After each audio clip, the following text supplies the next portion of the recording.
बच्चों, good morning. बेटा हम ट्रिग्नोमेट्रिक फंक्शंस वाला चैप्टर कर रहे थे थर्ड, जिसमें हम 3.3 एक्सरसाइज कर रहे थे और उसके क्वेश्चन नंबर 7 तक आपको करवा दिए थे। अब उससे आगे सुनो। इसमें मेनली आपको बताया क्या था, एक तो 6 के 6 ट्रिग्नोमेट्रिक फंक्शन की रेंज बताई थी, न्यूमेरिकल वैल्यू। साइन और कोस की रेंज क्या होती है, क्लोज इंटरवल -1 से 1। टेन कोट की क्या होती है, set of real number. Second cosecant की क्या बताई थी, रियल नंबर माइनस में ओपन इंटरवल -1 से 1, यानी कि वो रियल नंबर जो हमारे ओपन इंटरवल -1 से 1 के बीच में लाई नहीं करते। अब देखो हम करें क्वेश्चन नंबर 8। एक आपको एक क्वाड्रेंट में बताया था भाई कौन से क्वाड्रेंट में कौन सा फंक्शन पॉजिटिव होता है। सबसे मेन बात है बेटा ये, अगर क्वेश्चन के अंदर क्वाड्रेंट लिखा हुआ है कि इस क्वाड्रेंट के अंदर एक्स लाई करता है तो उसके अकॉर्डिंग ही आपको फंक्शन की वैल्यू लेनी है, वो पॉजिटिव आएगी या नेगेटिव आएगी।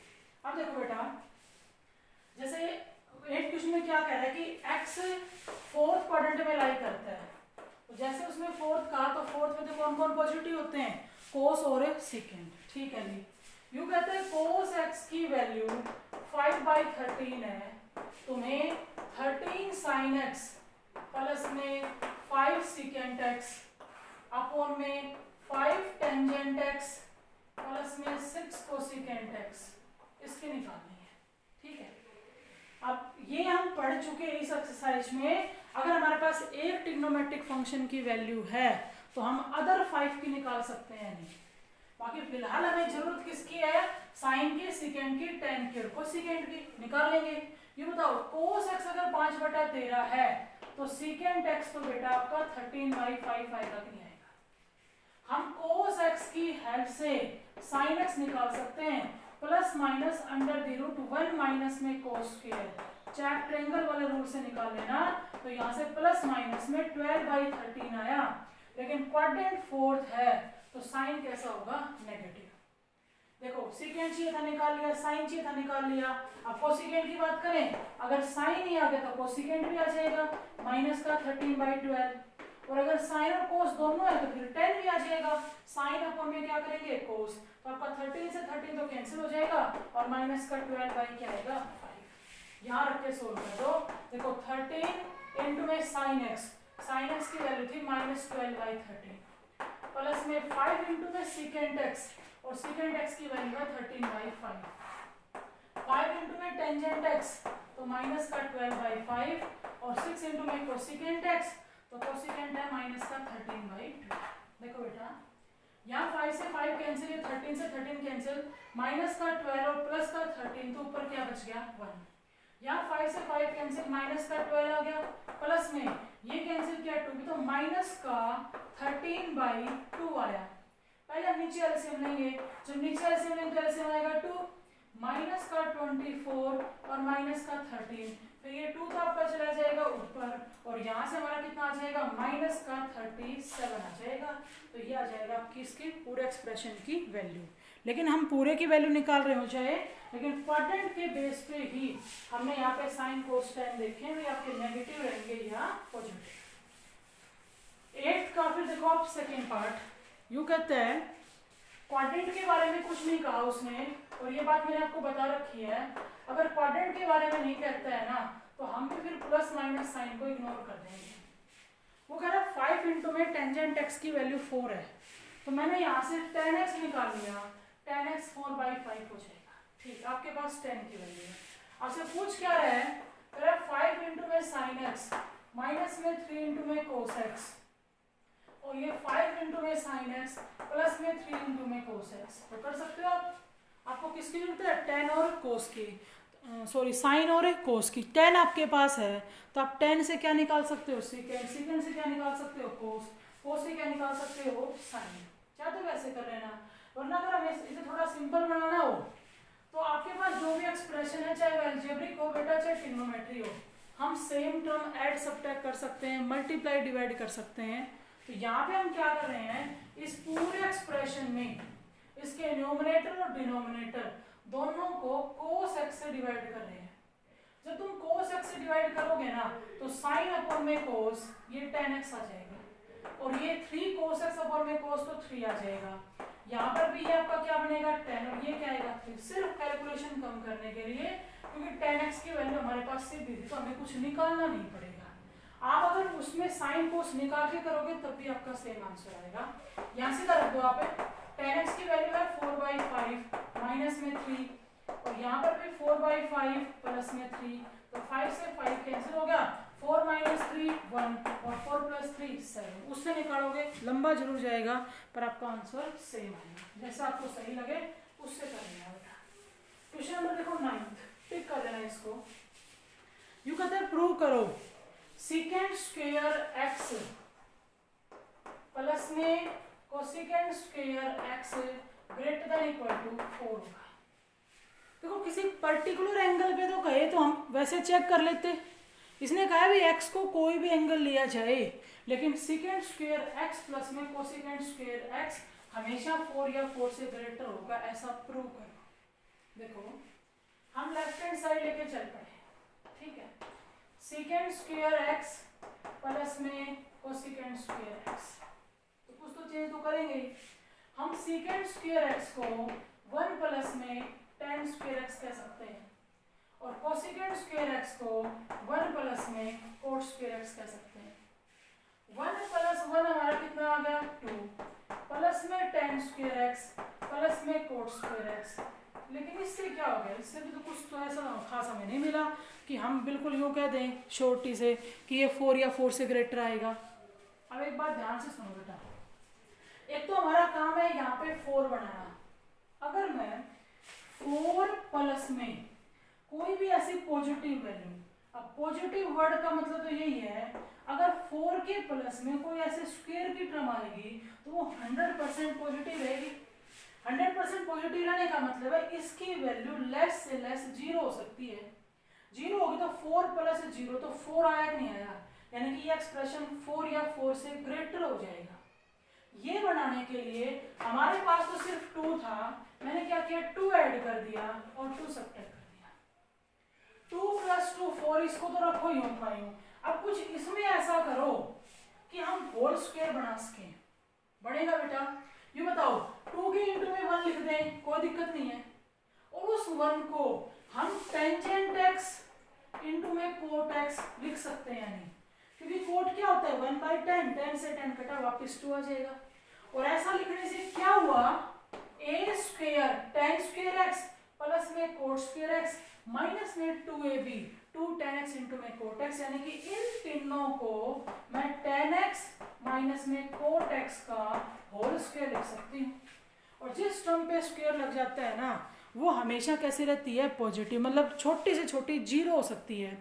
जब इसकी वैल्यू 0 होगी तो 4 + 0 4 आ जाएगा और अगर इसकी वैल्यू 0 से बड़ी होगी तो 4 से बड़ा आ जाएगा। समझ गए या नहीं?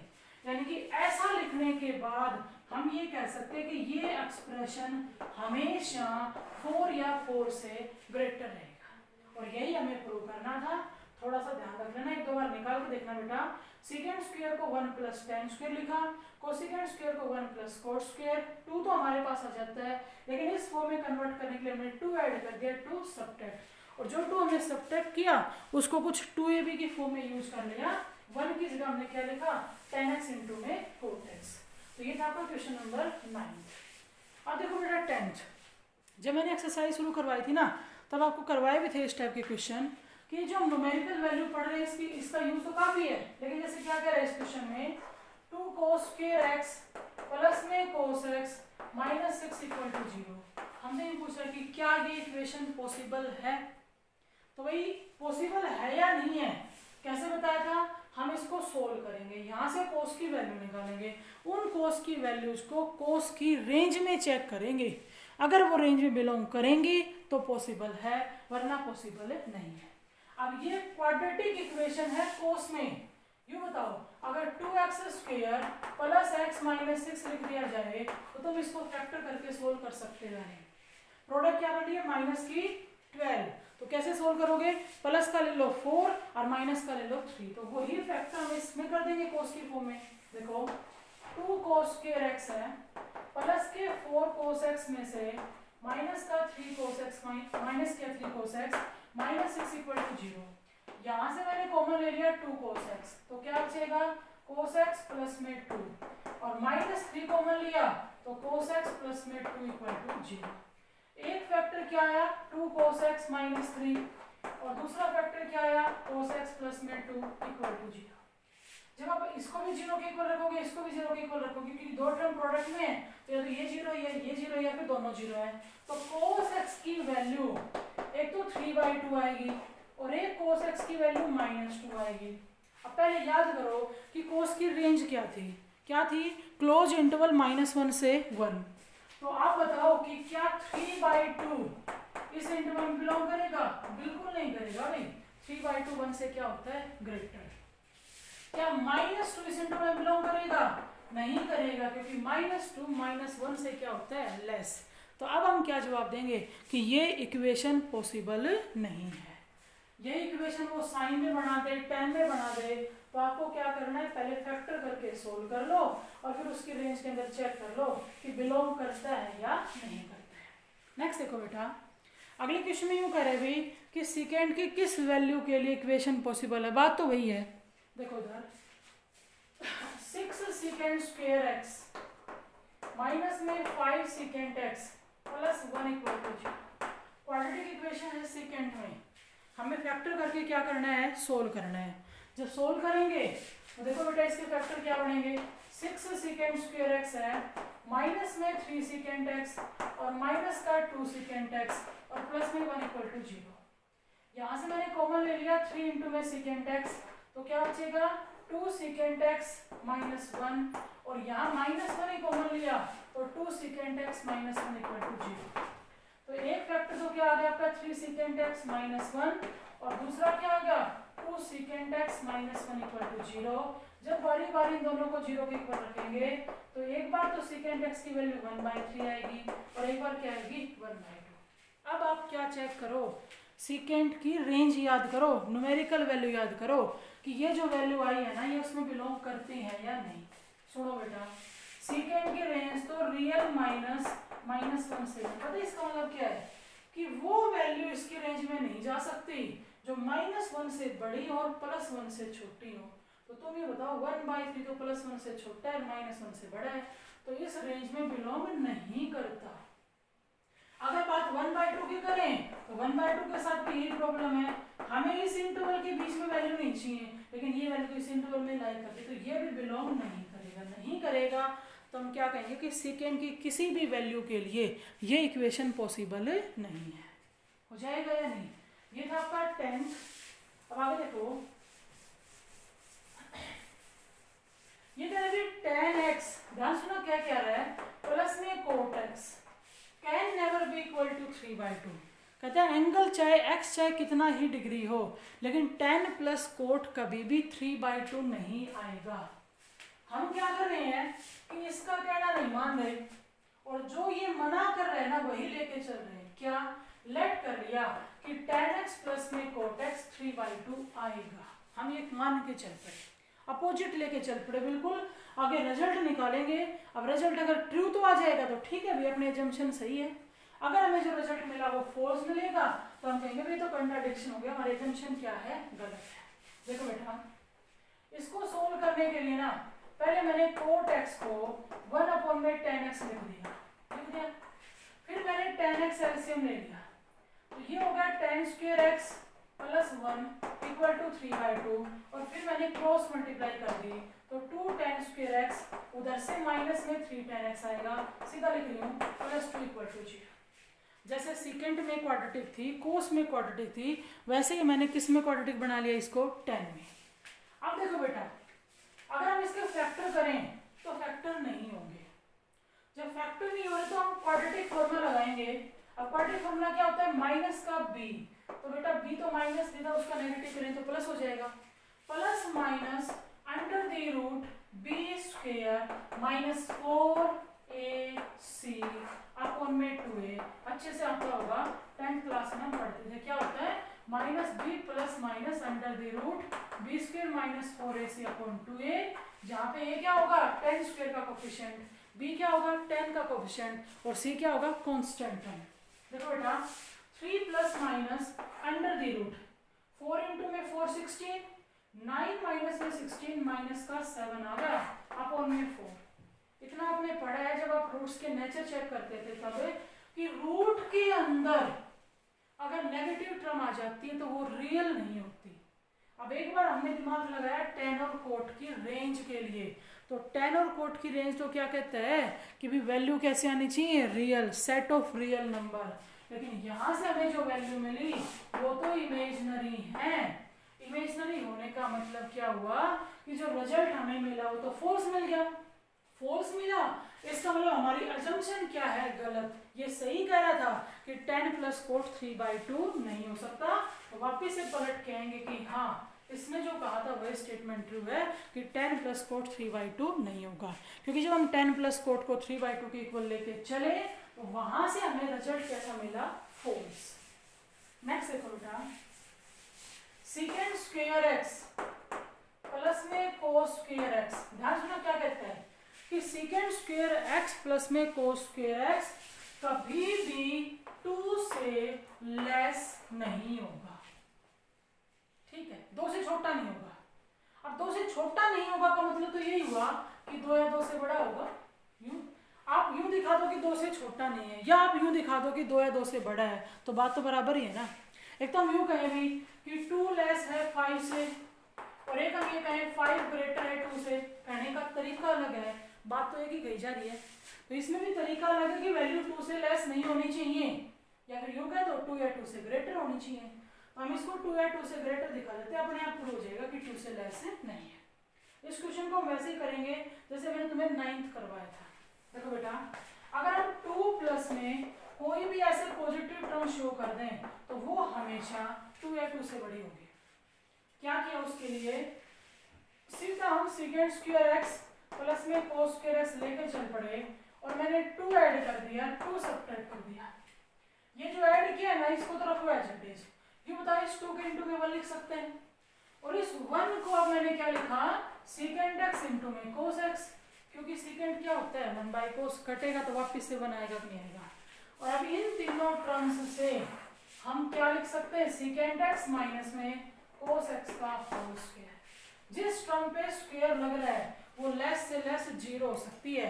जब वो 0 बनेगी तो 2 प्लस 0 कितना आएगा, 2, और जब वो 0 से ग्रेटर होगी तो आपकी वैल्यू क्या हो जाएगी, 2 से ग्रेटर। यानी कि ये एक्सप्रेशन ऑलवेज 2 या 2 से ग्रेटर होगा। तो हमने प्रूव कर दिया 2 या 2 से ग्रेटर होगा, यानी कि 2 से लेस कभी नहीं होगा।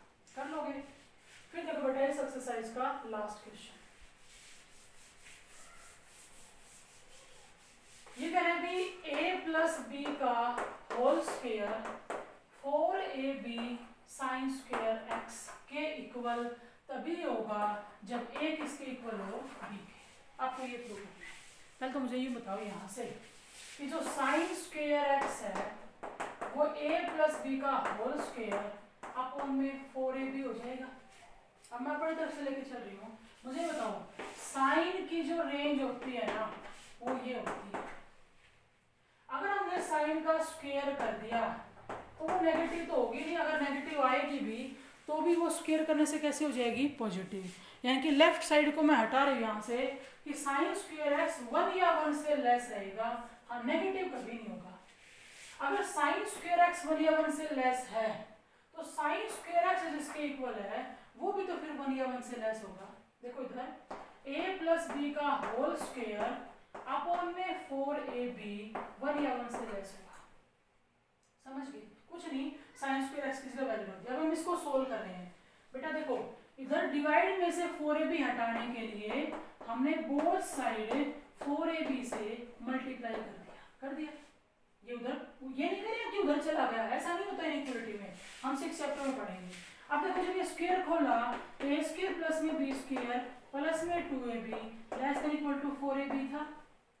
अगर मैं यहाँ से इस 2ab को हटाना चाह रही हूँ, या फिर यूँ कहो यहाँ से हटाना चाह रहे हैं, यहाँ से 4ab हटाने के लिए बोथ साइड हमने 4ab को सब्ट्रैक्ट कर दिया। यहाँ प्लस का 2ab था और माइनस में 4ab आएगा तो माइनस का 2ab बचेगा, और यहाँ 4ab कटने के बाद क्या आ जाएगा, 0। तो ये जो टर्म है ना ये a माइनस बी का होल स्क्वायर बन गई लेस देन इक्वल टू 0। मुझे एक बात बड़ा चाहिए सोच के कि a माइनस बी का जो स्क्वायर है उसके 2 केस हैं, या तो वो 0 से लेस है या वो 0 के बराबर है। क्या कभी भी किसी टर्म का अगर स्क्वायर कर रखा है तो वो 0 से लेस हो सकती है क्या? बिल्कुल भी नहीं। 0 से लेस मतलब नेगेटिव। आप ए और बी की कोई भी वैल्यू रखें, भले ही वो सोल्व होके नेगेटिव आए, लेकिन स्क्वायर करते कैसा हो जाएगा? पॉजिटिव।